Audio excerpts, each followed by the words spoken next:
Bonjour à toi. Dans cette petite chronique, laisse-moi te montrer la voix de la fillette au drapeau blanc.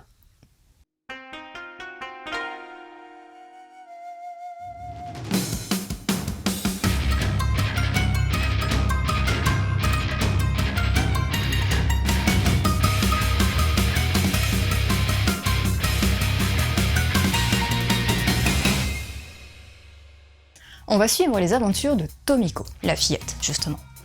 Enfin, aventure, c'est un faible mot, car oui, il faut que je te précise que l'histoire commence en 1944, sur l'île d'Okinawa. Le Japon était à cette période déjà entré en guerre, mais cette île semblait jusqu'alors épargnée par le conflit. Ça commence plutôt bien, plutôt, car tu vas apprendre dès le début que sa maman est décédée d'une maladie. Oui, Tomiko vit donc avec son papa et ses frères et sœurs. Ils réussissent à vivre paisiblement, malgré leur récente perte. Enfin, les premières pages du manga. Après, on arrive en 1945. La guerre a atteint l'île, son père doit faire du ravitaillement pour les soldats. Les bombardements sont de plus en plus fréquents. Tomiko et ses frères et sœurs vont devoir fuir pour survivre.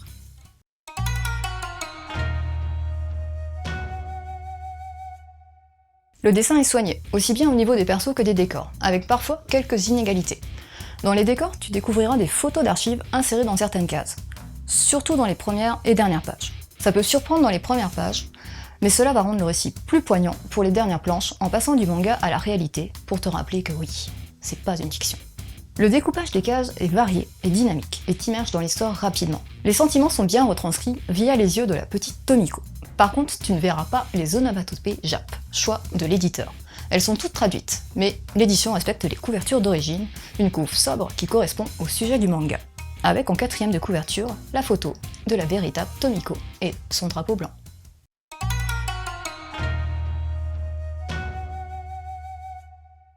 Miyoshi Saya est une auteure de shoujo. Ses autres titres ne sont pour le moment pas publiés en France.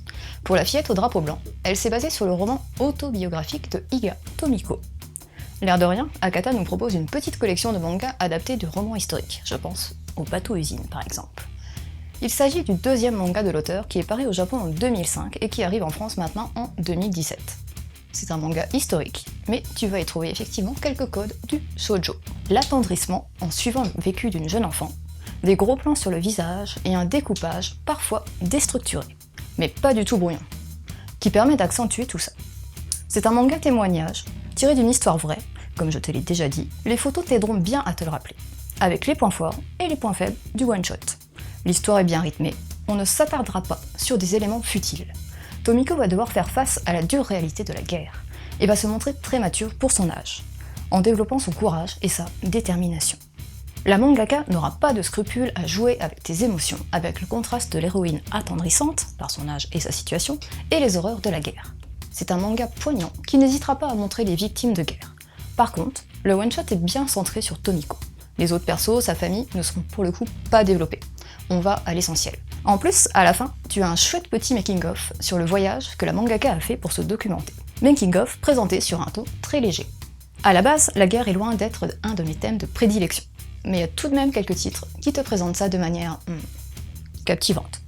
Il y aurait plusieurs mangas à citer sur la Seconde Guerre mondiale, mais je vais te conseiller La Mélodie de Jenny, un one-shot de Tsukasa Ojo, qui montre que le papa de City Hunter maîtrise également le manga tranche de vie sur fond de guerre, tout en finesse.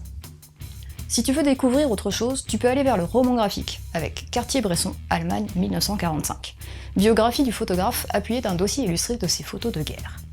Ensuite, si tu ne l'as pas encore vu, cours voir l'animé Le Tombeau des Lucioles, des studios Ghibli, et prépare ta boîte de mouchoirs. Voilà, c'était Flo. J'espère que toi aussi tu auras envie de te plonger dans le récit de Tomiko. Sur ce, je te laisse et continue de suivre la voie du manga.